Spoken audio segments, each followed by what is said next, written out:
नमस्तेस्तु भगवन् विश्वेश्वराय महादेवाय त्र्यम्बकाय त्रिपुरान्तकाय त्रिकाग्निकालाय कालाग्निरुद्राय नीलकण्ठाय मृत्युञ्जयाय सर्वेश्वराय सदाशिवाय श्रीमान् महादेवाय नमः।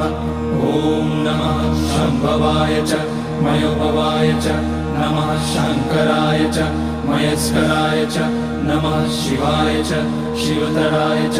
ॐ त्र्यम्बकं यजामहे सुगन्धिं पुष्टिवर्धनम् उर्वारुकमिव बन्धनान् मृत्योर्मुक्ष्यमामृतात्।